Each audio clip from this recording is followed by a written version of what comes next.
Spark information, the everything video, part 12, how to export your Spark completed data report into Clickforms. And in this Spark Spotlight video, I'm going to be showing you how to get the data from Spark into your Clickforms report. Now, first I'm going to show you that basically there's three sides to Spark. So I'm on the cost data side, and so you can see I've done the cost approach for my subject, and I've also got my potential comps over here that I used for site extraction. And so that's what this is, and that's the site value tool, which is, I'll get into that in different videos. But so I've got the cost data side done. I've also got the grid side, and that's this side here. That part is done. And I've also got the 1004MC side, and that part is filled out right here. And so essentially, when you hit export in Spark to send your data over into Clickforms, whatever of these sides of Spark you filled out, that's what's going to send over. So I've got all three sides filled out in Spark. So that means when I hit export, it's going to send out over all the data from all three sides into my Clickforms report. If you've only done the cost approach or you only did the grid, then when you hit export, it's only going to send that data over.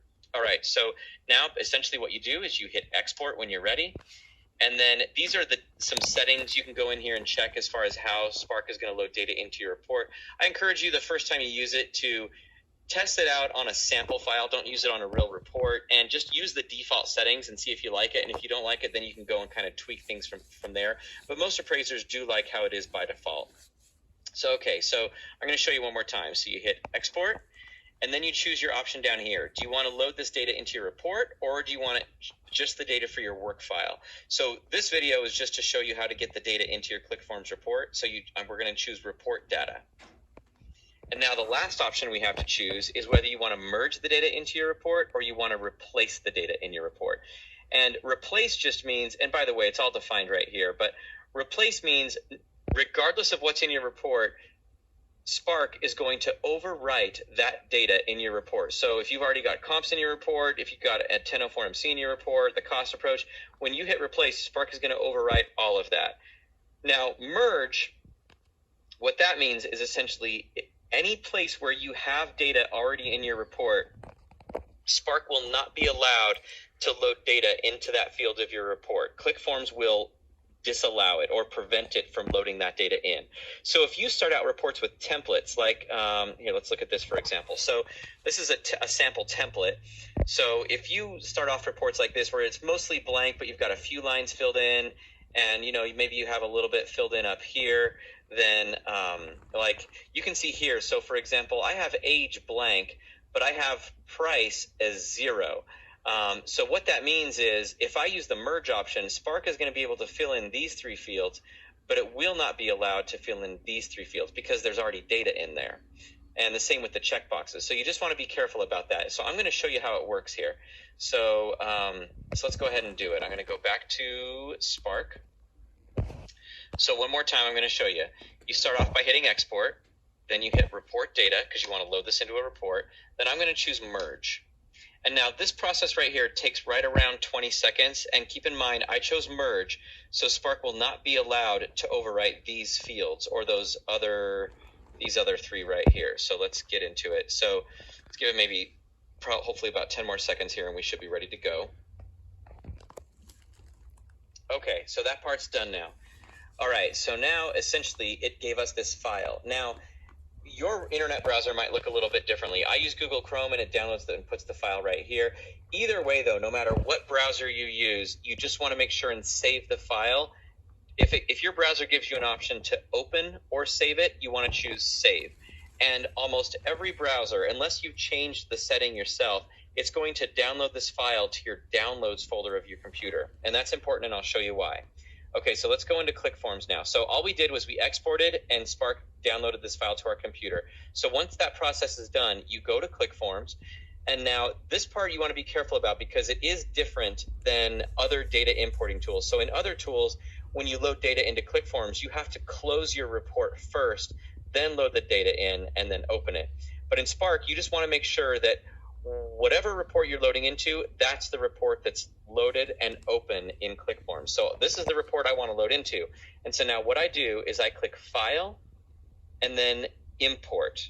Import from, and I want to import from a Clickforms text file. So I click that. And then right here, I choose the file that I'm going to load into. Now, the file that I want to use is in my downloads folder. So you want to make sure and come over here and click on downloads. And what your computer is going to do, and it's most likely Windows is going to do, is it's going to load that file in. And every time you download a file from Spark, it's going to call it Clickforms, and it's going to add on a number.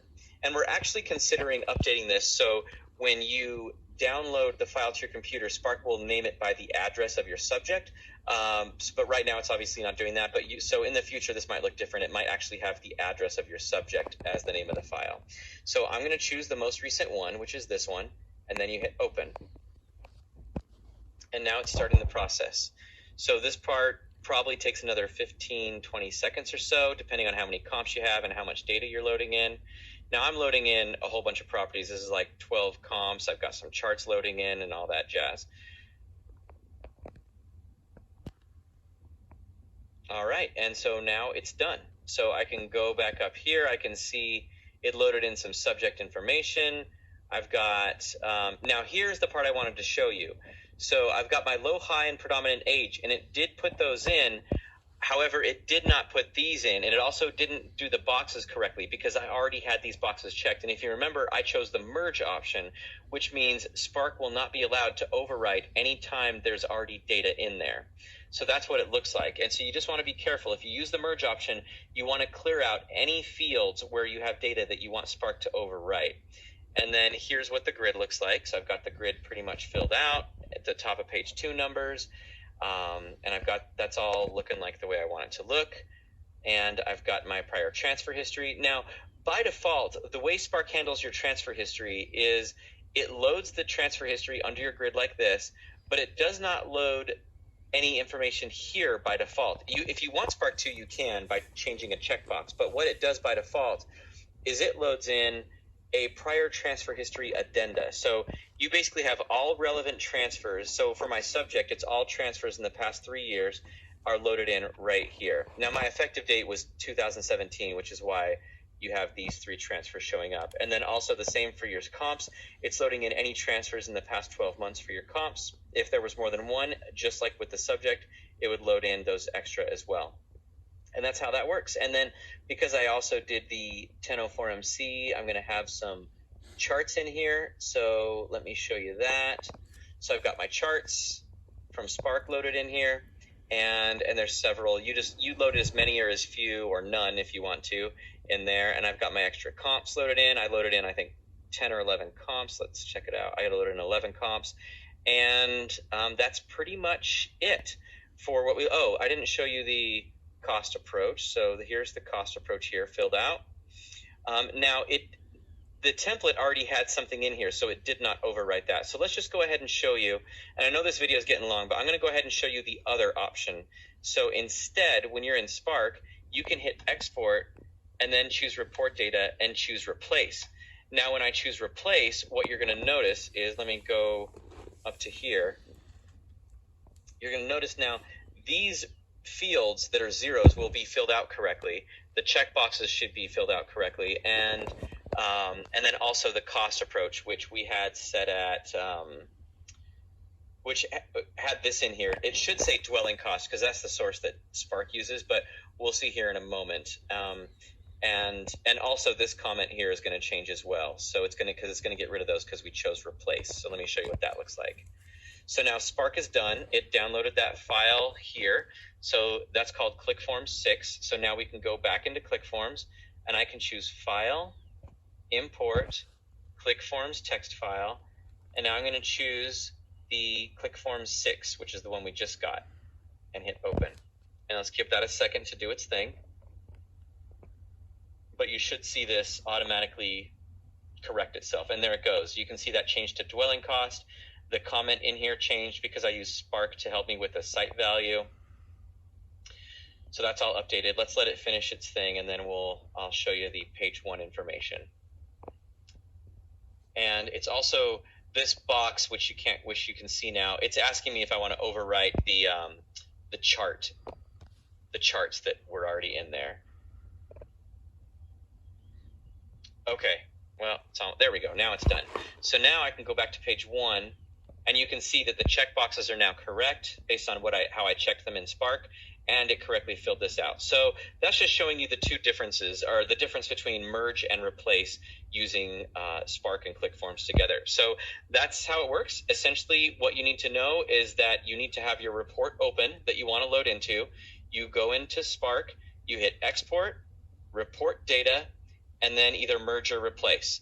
And then Spark is going to download a file to your computer. And then all you do at that point is you go to Clickforms, you choose File, Import, and you choose your Clickforms text file, which is what Spark downloads to your computer. And by default, that's going to be in your downloads folder, which is this right here, unless you specifically tell your browser to download it to some other location, which you'll probably know in that case. But by default, it will download it to your downloads folder. And that's it. So you just click downloads, you find the file, and you hit open. And like I said, but I'll say it one last time just in case, most likely we're going to change the names of these files so that they're the address of your subject property. If there is no address, we'll either put no subject, or I'm sorry, if there is no subject, we'll just say no subject, or we might just leave it so it says Clickforms still. Okay, that's it. Thanks everybody for watching, and I'm really sorry this got long, but yeah, thanks for watching. And one more thing, I know I've already just said this was long, but one more thing I wanted to show you is when you're in Spark, if you have any questions, you just want to get a hold of us, feel free to give us a call, and we're happy to walk you through it or answer any questions or even help you set it up and customize it so things are going into your report the way you want. You just click this gear icon anytime you're in Spark, and then you click Contact Us, and you'll be taken to this page where you've got our phone number and our email right here, and we'll help you out quickly. All right, thanks everybody for watching.